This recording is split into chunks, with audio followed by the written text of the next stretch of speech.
जय हिंद। आज क्लास का इन्फॉर्मेशन देने से पहले आपको मैं एक अपडेट देना चाहूंगा। जो छात्र दरोगा के लिए वेट कर रहे थे, दरोगा की वैकेंसी का इंतजार कर रहे थे, उनके लिए दरोगा का एक वैकेंसी जारी किया गया है।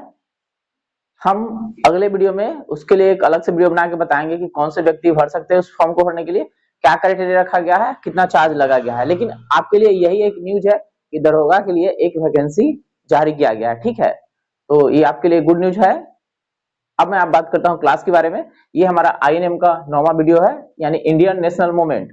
इंडियन नेशनल मूवमेंट पढ़ रहे थे और जान रहे थे यहाँ से कौन से घटना हुए जिस वजह से हमारा देश आजाद हुआ, और आजादी करने में हमारे देश के वासियों को किस तरह से संघर्ष करना पड़ा उसके बारे में जान रहे हैं। और साथ ही साथ हम आपको बताते चल रहे हैं कि कौन सा प्रश्न परीक्षा में पूछा गया है और आपसे कौन सा पूछा जाएगा। तो आज जो हमें पढ़ना है भारत का स्वतंत्रता संघर्ष के अंतर्गत कैबिनेट मिशन। कैबिनेट मिशन जो भारत आया था, कैबिनेट मिशन आयोग, उसके बारे में डिटेल्स अध्ययन करेंगे और जानेंगे इसकी क्या खासियत था और भारत की स्वतंत्रता में इसने क्या रोल अदा किया। ठीक है, तो चलिए देखते हैं। सबसे पहले प्रश्न आता है कि कैबिनेट मिशन भारत कब आया। तो 1946 में भारत आया था। ठीक है, तो आपसे पूछेगा यहाँ से प्रश्न कि कैबिनेट मिशन भारत कब आया, तो इसको याद रखिए 1946 कब आया था, 1946 ईस्वी में। ठीक है, कैबिनेट मिशन भारत कब आया, 1946 में। याद रखना है आपको, कैबिनेट मिशन कब आया भारत, तो 1946 में। एक प्रश्न यहाँ से बनता है। तो प्रधानमंत्री एटली, कहने का मतलब कि वहां जो प्रधानमंत्री थे ना, वो थे एटली, कहाँ के, ब्रिटेन के, यानी इंग्लैंड के। प्रधानमंत्री एटली ने 15 फरवरी 1946 ईस्वी को भारतीय संविधान की स्थापना सभा की स्थापना एवं तत्कालिक ज्वलंत समस्याओं पर भारतीयों से विचार विमर्श के लिए ना कैबिनेट मिशन को भारत भेजने की घोषणा की। कहने का मतलब वहां जो एटली है ना, कहाँ, इंग्लैंड में एटली है, वो कैबिनेट मिशन को भारत भेजे कि जाइए वहां पे जो भी ज्वलंत ज्वलंत मतलब कि वहां अभी जो तत्काल में जो समस्या है ना, उसके बारे में जाके पता कीजिए और एक संविधान तैयार करने के लिए टीम गठित कीजिए और भारतीयों का इस पर क्या विचार है वो पता करके हमें बताइए। ठीक है, तो पूछेगा कि कैबिनेट मिशन कौन भेजा था, तो क्लीमेंट एटली। कौन भेजा था, उसका शॉर्ट नाम है एटली, क्लीमेंट एटली। कब भेजा था, 15 फरवरी 1946 को। ठीक है, क्या जानना था, भारत में जो ज्वलंत मुद्दा चल रहा है, जो तुरंत क्या मुद्दा है, लोगों का क्या विचार है संविधान निर्माण के लिए, उसके बारे में जानना था। इस शिष्टमंडल के सदस्य थे स्टीफर्ड क्रिप्स, इसके ना अध्यक्ष थे स्टीफर्ड क्रिप्स, अध्यक्ष थे, और पैट्रिक लॉरेंस ये भारत सचिव थे, एवं एबी अलेक्जेंडर जो नौसेना मंत्री थे। यानी कैबिनेट मिशन के क्या व्यक्ति थे, 3 गो, जिसमें से पूछेगा कि अध्यक्ष कौन था, स्टीफर्ड क्रिप्स। तब पूछेगा, आपको परीक्षा में पूछता है निम्नलिखित में से कौन कैबिनेट मिशन के आयोग के अध्यक्ष नहीं थे, मतलब कैबिनेट मिशन जो है ना उसके सदस्य नहीं थे। तो 3 गो वाला है वाला याद कर लीजिए, वो नहीं वाला रहेगा छांट दीजिएगा। ठीक है, अब कई बार क्वेश्चन पूछा चुका है दरोगा में, कांस्टेबल में, बिहार पुलिस में, स्टेट में और बीपीएससी में। ये क्वेश्चन कई बार पूछा जा चुका है। ठीक है, रिपीट पे रिपीट क्वेश्चन होता है कि कैबिनेट मिशन आयोग के निम्नलिखित में से कौन सदस्य नहीं थे। ज्यादा पूछता है नहीं वाला। ठीक है, आयोग डाल देगा है वाला, तो 4 गो ऑप्शन रहता है ना जी, तो 3 गो ऑप्शन से देख लीजिए कौन है और कौन नहीं है। तो आप है से जान लीजिए स्टीफर्ड क्रिप्स। तो पूछता है ये भी कि कैबिनेट मिशन आयोग के अध्यक्ष कौन थे, तो क्रिप्स, स्टीफर्ड क्रिप्स ये ना अध्यक्ष थे। उनके साथ थे पैट्रिक लॉरेंस, उसके एबी अलेक्जेंडर। तो आपसे पूछेगा कैबिनेट मिशन आयोग के सदस्य कौन थे, तो क्या बोलिएगा, स्टीफर्ड क्रिप्स, जोर से बोलिए, उसके बाद पैट्रिक लॉरेंस, उसके बाद एबी अलेक्जेंडर।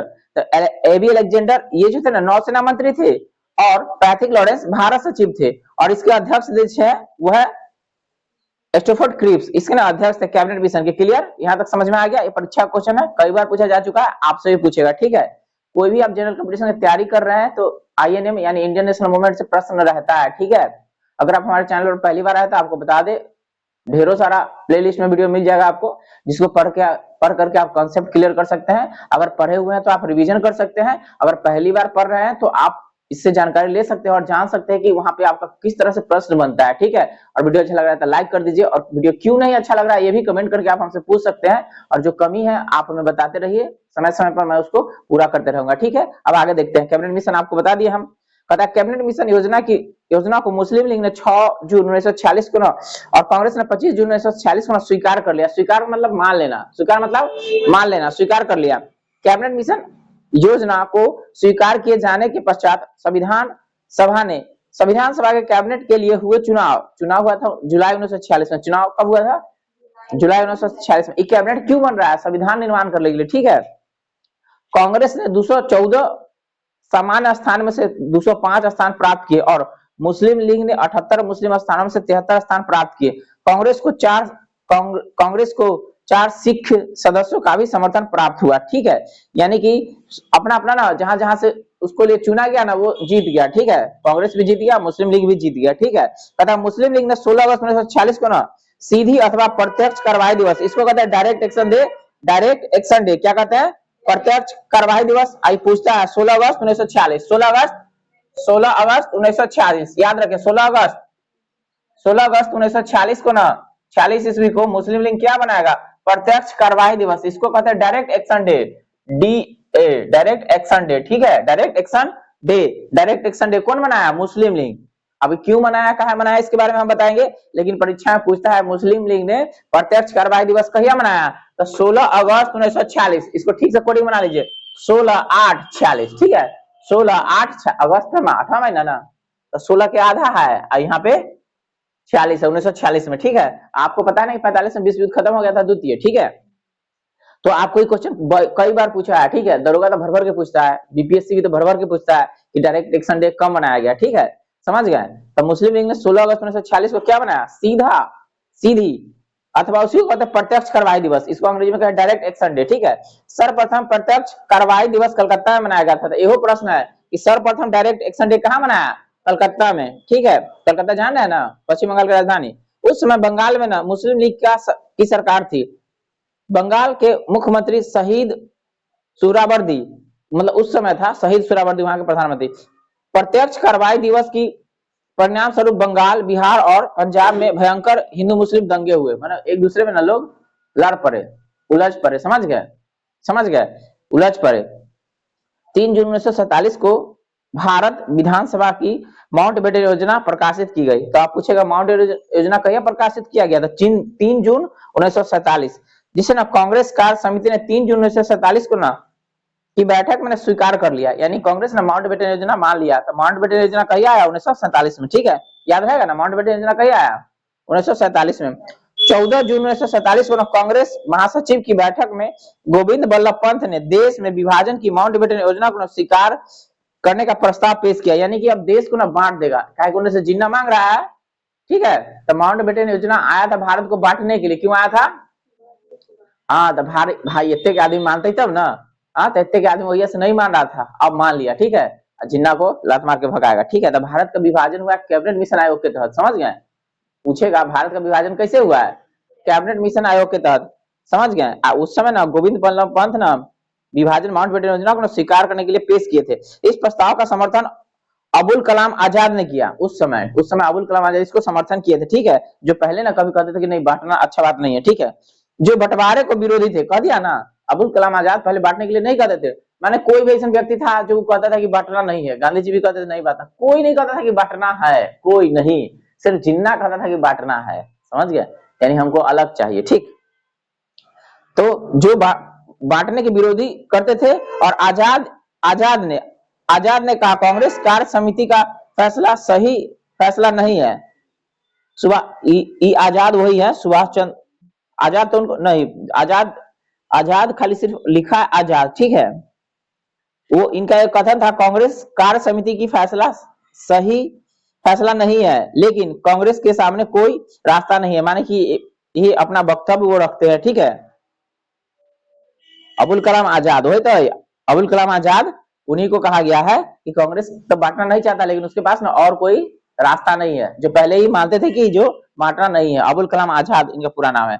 गांधी, नेहरू, पटेल के समर्थन के बावजूद कांग्रेस कार्य समिति का देश विभाजन का प्रस्ताव अखिल भारतीय कांग्रेस समिति में सर्वसम्मति से पास न हो सका। यानी कहने का मतलब एक तरफ गांधी जी अरे हुए थे, नेहरू जी थे, पटेल जी थे। ठीक है, कांग्रेस तक कह दिया कि पास कर दीजिए। ठीक है, लेकिन ये लोग ना पास करने के विरोध में थे। समझ गए? तो कांग्रेस के पास करने के बाद भी पास नहीं हुआ। ठीक है, 161 सदस्यों ने उनके खिलाफ वोट दिया और वे वोट दिया या वे तटस्थ रहे। माने 161 जो व्यक्ति थे ना उसके खिलाफ वोट दे दिए। ठीक है, कथा प्रस्ताव का विरोध करने वालों में सिंध कांग्रेस के नेता चौधराम मिडवानी, पंजाब कांग्रेस के अध्यक्ष डॉक्टर किचलू, वही किचलू याद है ना, 1919 वाला। हाँ, पुरुषोत्तम दास टंडन और मौलाना हफीजुर्रहमान आदि थे। हफीजुर रहमान है, मौलाना हफीजुर रहमान, ये सब ना विरोध किए थे। ठीक है, मुस्लिम लीग की काउंसिल की बैठक माउंटबेटन योजना पर विचार करने के लिए 10 जून 1947 को नई दिल्ली में बुलाई गई एक योजना, मतलब वहां पर एक बैठक किया गया 10 जून 1947 को दिल्ली में बुलाया गया एक मीटिंग। ठीक है, लीग ने भारी बहुमत से इस योजना को ना स्वीकार कर लिया, यानी लीग की मुस्लिम लीग, लीग माने मुस्लिम लीग। अब मुस्लिम लीग क्या कहता है कि हमको मंजूर है, मतलब हमको मंजूर है कि बढ़ दीजिए, ये लोग कह रहा है कि नहीं मंजूर नहीं है, समझ गए। तो मुस्लिम लीग वहां पे स्वीकार किया दिल्ली में कि हमको बांट दीजिए। ठीक है, लीग की बैठक में उपस्थित 400 सदस्यों में से सिर्फ 10 सदस्य ने इसका विरोध किया। देखो 400 सदस्य बैठल था लेकिन 10 को उससे विरोध किया, इसका मतलब कि 390 दे दिया ना वोट, तो 390 वोट दे दिया तो इसका मतलब क्या करेगा, बांट देगा, क्या करेगा, बांट देगा।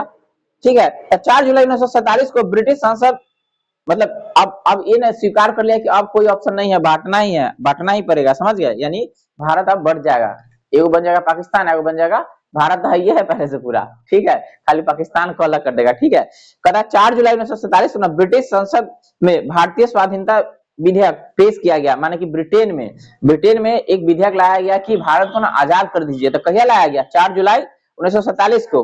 15 जुलाई को बिना किसी संशोधन के हाउस ऑफ कॉमन्स, और 16 जुलाई 1947 को हाउस ऑफ लॉर्ड्स, तो बताया था ना वो उच्च सदन हो निम्न सदन हो, याद है ना। 15 जुलाई को एगो पास कर दिया और 16 जुलाई को एगो पास कर दिया। ठीक है, समझ गए, अब उस पर मोहर लग जाएगा। तो कहता 18 जुलाई 1947 को इस पर ना ब्रिटिश सम्राट का ना हस्ताक्षर हो गया, यानी मोहर लग गया, समझ गए।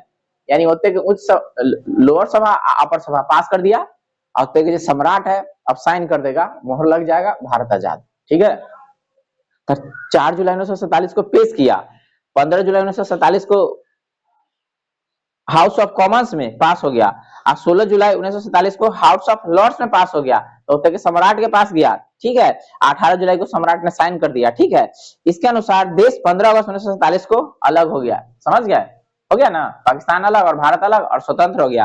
तो 15 अगस्त 1947 को डोमिनियनों भारत एवं पाकिस्तान में बांट दिया गया, दोनों डोमिनियनों को पूरी स्वतंत्रता तथा संपूर्णता सौंप दी गई। 14 अगस्त को पाकिस्तान अधिराज और 15 अगस्त को भारत अधिराज स्थापित हो गया। तो पूछेगा पाकिस्तान कहीं आजाद हुआ, तो 14 अगस्त को, एक दिन पहले उसको बांट दिया। ठीक है, फिर भारत, 15 अगस्त को भारत। ठीक है, तो यहाँ से प्रश्न पूछता है कि ब्रिटिश, यहाँ से पूछेगा ब्रिटिश सम्राट ने कब साइन किया था, 18 जुलाई को। ठीक है, अब पेश कब किया गया था, 4 जुलाई को। ठीक है, लोअर हाउस 15 जुलाई को, अपर हाउस 16 जुलाई को। ठीक है, साइन किया। तो ये डेटवा ना थोड़ा ध्यान रखना है, डेट ना बहुत ही महत्वपूर्ण बनता है। ठीक है, समझ गए। कुछ नोट्स में दिया गया, कहता है भारत की आजादी के समय इंग्लैंड का सम्राट ना जॉर्ज सस्टम माने छठा, समझ गए।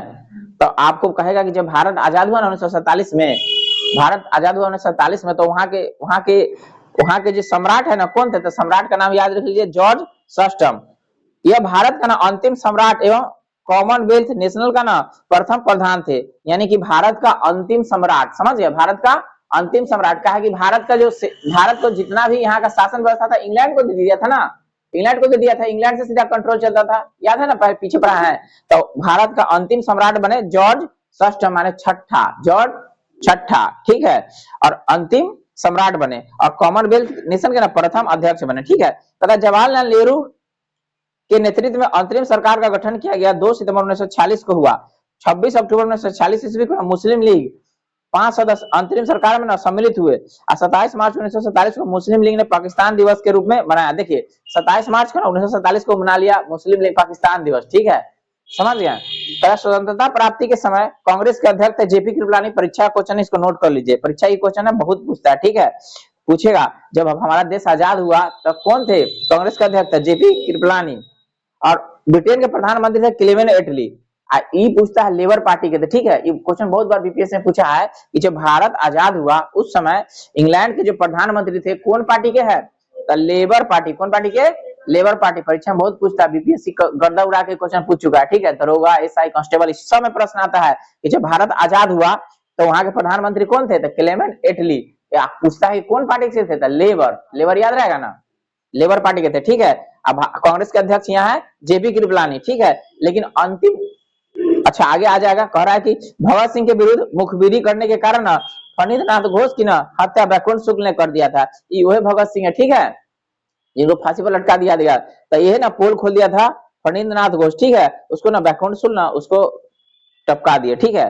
तो पूछेगा फणींद्रनाथ घोष की हत्या किसने किया?